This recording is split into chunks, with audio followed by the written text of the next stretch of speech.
All right, this is Saturday Night Data. Um, Normally we call it the Saturday Night Data Party, but since we're analyzing hate crime data, it doesn't feel right. So, just some Saturday Night Data stuff. This is something that is a part of a project that we've done at Trust Insights now. We did it last year. It's something we typically do for Pride Month, but given everything going on in the world, and the data that we have available, it's probably not the most inappropriate thing to be looking at more than just hate crime reporting against a specific group, in this case, the LGBTQIA community. There's a lot of bad stuff happening all around. So, to give you a bit of background on the project, what we did last year was take a whole bunch of data that's publicly available and try to understand how bad is the problem of underreporting and what data is available. And there is data available about the reporting of hate crimes, particularly from the Federal Bureau of Investigation. They have this report, they come out every year, called the Uniform Crime Report. And what it tries to do is take data from all over the country and roll it up into a master database that is then available to the public for analysis and disclosure. There's a lot of problems with this report. It is the best they can do, so I'm not hating on their efforts, but there's a lot of problems with this report because, especially when it comes to hate crimes, every state has different definitions of what constitutes a hate crime. Every state has different definitions about how hate crimes get reported or don't get reported. And so what you end up with is a lot of number salad, for lack of a better term. So what we want to try and do, and what we did last year, was try and bring a bunch of this data together and run some analysis, try to see what's in there. So let's get started with the process of getting the data from the FBI. So the FBI Uniform Crime Report, ucr.fbi.gov. I strongly recommend, if you are interested in these sorts of statistics, the U.S. government does publish these things, and there is a lot of useful data in here. A lot of it's available in spreadsheets. In fact, I kind of have a love-hate relationship with the FBI, specifically around their data formats. Their data formats are not fantastic, but it is what's available. So let's go to ucr.fbi.gov/hatecrime. And this is where we're going to start. And you can see there's data going back to 1995. Let's choose calendar year 2018. And what we have here are by jurisdictions, incidences, offenses, the victims, offenders, location types, and then federal crime data, crime in the United States, things like this. The first data set we're going to want is the by jurisdiction. And the by jurisdiction is table 13 provides, 12 and 13 provide the data we're looking for. So let's go to table 12, table 13, and table 14. So let's open these up. Again, one of the things you're going to notice about FBI data, it's super messy. Super, super messy. So this is what you get. You get states, then cities, and then rolled up data. And this is so one of the things, the first things you have to do is essentially get this data into a single table, which is what I did here, manually copying and pasting. I'm sure there's a way to programmatically do this. I have not been, frankly, willing to spend the time figuring out how to programmatically do it when I can, once a year, copy and paste. Let's also look at table 12. Did we get table 12? Yes, table 12. Okay, so this is a list of reports of which agencies are participating in the reporting of hate crimes. This is where you start to find anomalies. So let's take a look at this. And I'm going to try to be sensitive in my commentary here, but there are some places that you will notice, for example, like Alabama and Wyoming, that have reported no hate crimes whatsoever in 2018. So the question is, were there no hate crimes there? Or were there no hate crimes reported? And if there were none reported there, why not?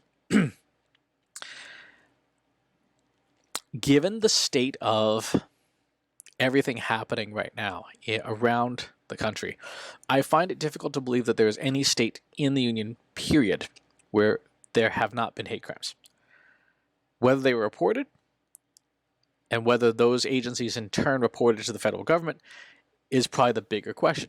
We can confirm this by looking at this hate crime data, reporting by state and federal agencies. So we see, for example, Alabama had 98 agencies that participated in reporting, but only 4 that actually submitted reports. I'm sorry, only 0 that submitted reports. So, of course, they reported 0. So it's not that there weren't hate crimes in this jurisdiction. It's just that no agencies submitted reports. No police departments and other law enforcement groups submitted anything.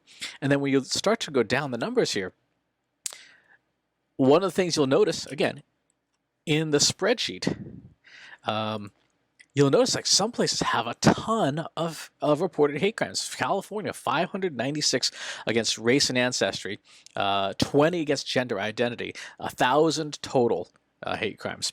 People, you're sitting there going, wow, California must be like crazy unsafe. Well, no. A couple of reasons for this. One, it's a really big state with a huge population. And two, when we look in the data itself, California has 736 agencies, of which 220 provide data to the federal government. That means that there are vastly more, infinitely more technically, if you want to get all mathy, more agencies report in California than there are in Alabama. And if we go down here to Wyoming, again, Wyoming, same situation. 57 police departments within Wyoming, 0 reported any data. And as we look through this list, you start to get a sense of just how bad the problem is. The problem is that police departments are not submitting incident reports. Whether there are incidents, whether they don't have any incidents to report, whether the laws in those jurisdictions don't exist, we don't know. All we can see is that on a percentage basis, there are a number of places where, for example, in Delaware, 10 out of the 63 police departments reported something within calendar year 2018. So let's go ahead and download this file because we're going to need to take this file and convert it into data that's readable into our software. I'm going to do that at another time. I'm not going to spend a whole bunch of time on it here, but I do want to spend some time just doing a quick analysis here. We'll just call it percentage reporting. And we're going to do this out of the total number of agencies. 16,000 agencies around the country. And let's slap ourselves just a nice little data bar here. And already we can see, like District of Columbia, Hawaii, 100% of those reporting. And then let's sort like so. Get rid of those first 2 rows. Connecticut, 35% reporting, right? And then look, we just kind of fall down into, Pennsylvania, 1,400 police agencies, 15 of them reporting. Pennsylvania is a big state. There's a lot of colleges. There's a lot of towns and cities. I don't have data to prove it, hence why we're doing this. But I find it difficult to believe that only 15 out of 1,400, essentially 1% of police agencies had any kind of a hate crime that they would not need to report it in 2018. So this, to me, is a bit of a problem. So let's go ahead and take, for now, this data. We're going to save this in a different spreadsheet here and just get this cleaned up. Woof, that came out looking like salad. What happened here? Oh, it's Excel. And it's dealing with old data formats.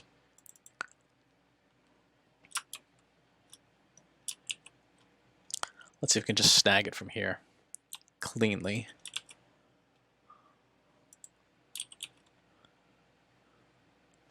we'll have to fix up those headers later. We also want to zap those gremlins because that's just not pretty to look at.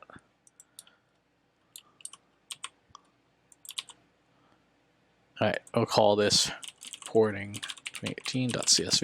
We'll come back to that later. So that's our second table. Our third table that we're going to want to take a look at is this zero data submitted by quarter. Who is not submitting data at all? Right, so we have pretty much the entirety of Alabama. This goes on for quite some time, but you can get a sense of who is expected to be relaying data. It is universities and colleges, state police agencies, cities, tribal agencies. There's a whole bunch of zeros in here. And this has implications not just for the LGBTQIA community. It has implications for the religious communities out there. It has implications for races, racial groups, people with disabilities, people with gender identity that are non-standard. If we're not reporting on this data for any of these groups, there's a whole bunch of things that are going on that we don't really understand. We don't know. And because we don't know, we can't make decisions about it. And so this is really problematic.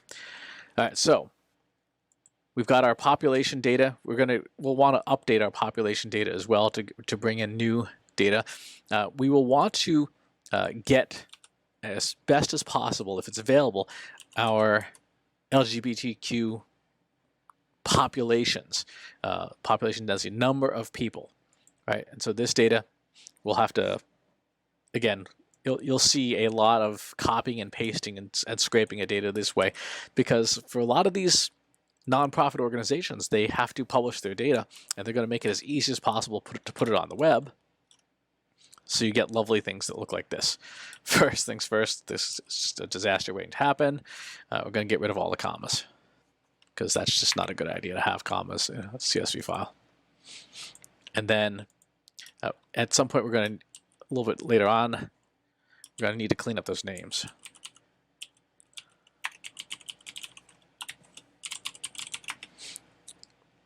One of the most important things you can do with any project like this is to document your data sources so that from year to year you can go through and get the stuff back that you were using the previous year. Otherwise, it's going to be really difficult.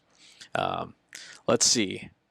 This is an important one. Who has policies for hate crimes? This is from the Department of Justice. Which states have hate crime laws and require data collection on hate crimes? So this is kind of interesting.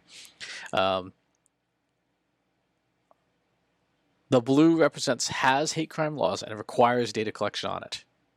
The gray has hate crime laws in place, no data collection requirement. And the red are places that do not have hate crime laws and therefore do not require data collection. We see Wyoming there, right? Alabama doesn't have a data collection requirement. And so now we're starting to get really into the heart of the matter, which is there are a lot of states on this map where our data is going to be suspect, right? If you are looking at data from Vermont or North Carolina or Montana in the big spreadsheet, right, let's bring this back here. Table 18, Vermont. 27 agencies voluntarily submitted data because they don't have to report it. If you look at Montana, 108 agencies, 5 reported. And the reason for that is because of those gray boxes. Wyoming, we knew had a 0. Arkansas, let's see, 286 police departments, 9 voluntarily reported. And that's going to be local jurisdiction stuff because the state doesn't have laws on the books for hate crimes. So you really get a sense of just how bad this problem is. And then if we look at which states have, in this case for this particular, this is all hate crimes against any group. So if you are in any of these protected groups, you are not a member of the majority racial group. You are not a member of the majority religious group. You are not a member of the majority sexual orientation. and you live in the gray or red states, you may or may not have a whole lot of protection and ability to have incidences against you reported. If we look into the equality maps on the Movement Advancement Project,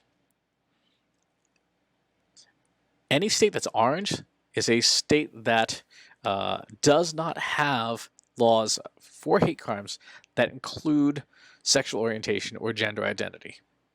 And there's a lot of orange on this map. One of the big takeaways from the report that we put together is if you live in one of these locales, you should definitely petition your elected representatives to put some laws in the books, right?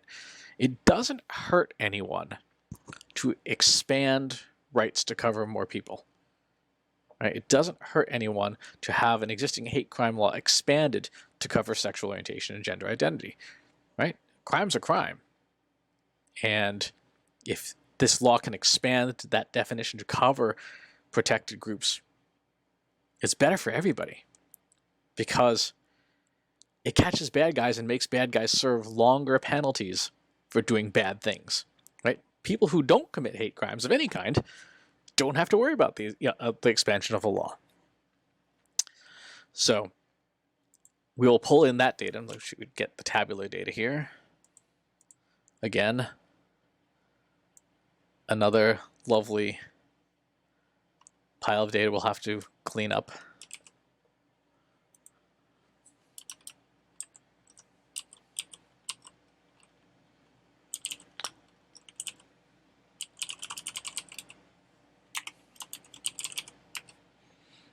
I will save that and handle that a little bit later.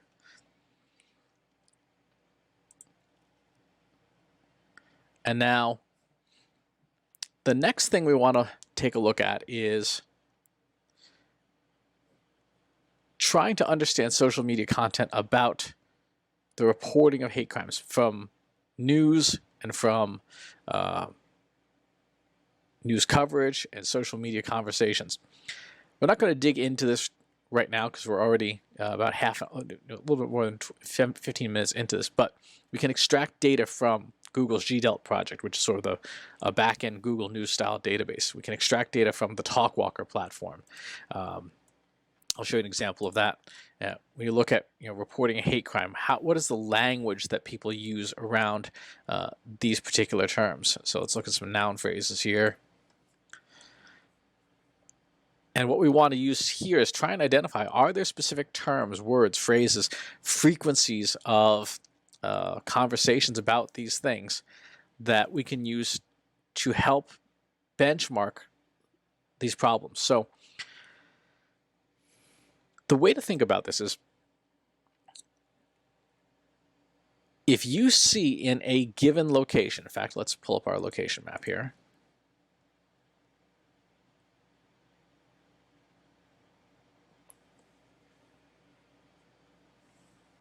We have the United States. And let's look at just the term report hate crime.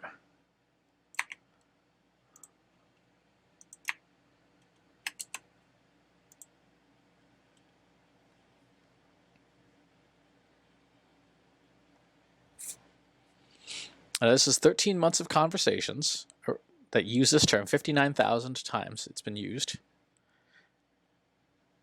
And we start to see, like, Mississippi, 103 results, Alabama, 151 results, Georgia, Texas. We'll have to balance this against population. But clearly, like for even Wyoming, it's not zero, right? Illinois has 400 results. Have Minnesota, 167 results. So one of these things that we can do with this data is to use this to understand, are there conversations that are happening that we can benchmark at a locale level with social media software as a starting point. Now, social media conversation data is really tricky to work with because, particularly on any politically charged topic, there's a tremendous amount of bots and automation stuff that is going to screw up the results. And B, there are some things people don't want to talk about. Like if you live in Alabama, for example, or actually if you live in any of those states that we identified that have those, those red, no hate crime laws in the books, chances are the people who live there are not going to be super receptive to having conversations about reporting hate crimes. So the social media data we have to take with a large grain of salt, because it's really good for qualitative stuff. So trying to understand the words and phrases. What we would want to do is to start digging into search data, right? Report hate crime, how to report a hate crime. Let's go into Google Trends here. And we would extract a lot of this data from Google Trends. Right. We're starting to, even here, there's not a ton of volume. Let's look at 5 years.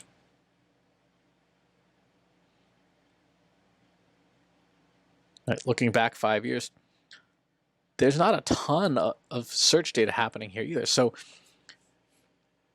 one of our typical go-tos for trying to understand a problem is, are people searching for it? In this case, there's not a ton of search data to work with. So this tells us that for our research project, we have to start looking for alternate sources somehow. And that may mean going into specific focus groups and things like that, where we can talk to people in one of the targeted populations and say, how, if at all, have you reported this? Did you get some kind of result from it? To better understand what are the ways that people are dealing with these problems, and that can then inform our statistical analysis. When you look at this and you go, wow, there's just not a lot of data by sub-region here for something that you seem to think is important, that means that you probably have a massive underreporting problem. And that, in turn, means you may need to even do things like commission anonymous surveys and stuff just to get some data from people about, like, hey, have you ever been the victim of a hate crime? Right? And you have to calibrate against that as well. As well as collect demographic data to understand, was it a hate crime for religious reasons or sexual orientation reasons, things like that. This is a very difficult problem to unpack. It is a worthwhile problem to unpack. It is an important problem to unpack. But from a data perspective, it is very, very difficult. That said, from a common sense perspective, if you look at the data from 2018, there were 6,794 hate crimes reported in the United States out of a population of 330 million people.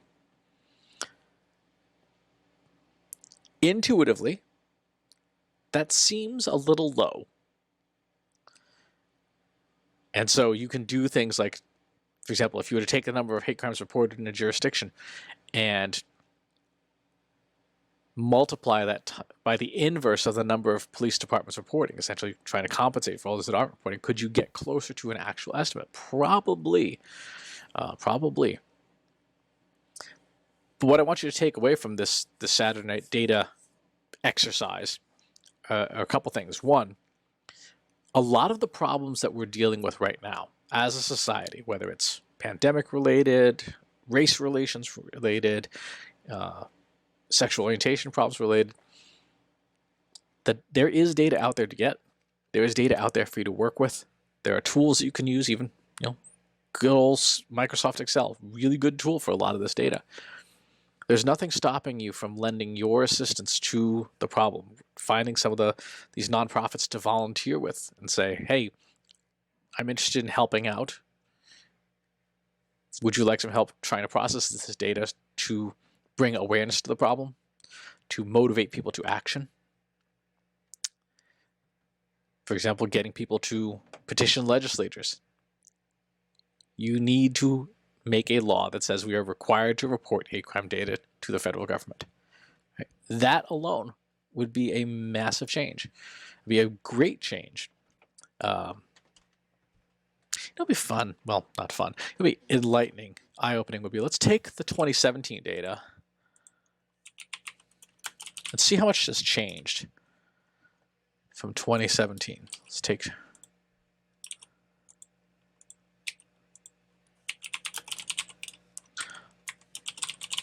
equals new minus old divided by old. Of course, you're going to get divided by 0. Thank you, Alabama. Percentage change.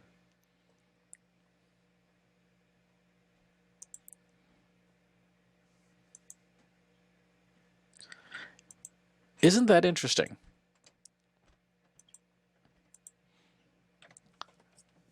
There's a lot less being reported by jurisdiction in 2018 than there was in 2017. Does that reflect reality? I don't know. But it reflects the data that we have. So again, that's another case where there's something here to investigate. So first takeaway, use this data, pick it up, analyze it, and use it to help motivate some change. 2, exercises like this really stretch your capabilities as a data scientist, as a analytics practitioner, as someone who is a citizen analyst. And I would really encourage you to maybe not this data, but take up something that belongs to a cause that you believe in and run with it. Run with it, see what you can do with it, see if you can shed some light on something and help make change for the better. Because right now, the world in general, the country I live in, the United States of America in specific, is desperately in need of people who are trying to help make the world a better place. And if we have the tools and we have the data and we have the motivation, we should be using it. So I would hope that you take away some of the techniques that we've done from this about sourcing data, start to pick at the problems in the data to understand that what the data says may not be what reflects reality in reality, and to help you to take up the mantle of a citizen analyst. Thank you for watching. I hope that you learned something. I hope that you take action with this. I'll talk to you soon. Take care. Want help solving your company's data, analytics, and digital marketing problems? Visit trustinsights.ai today and let us know how we can help you.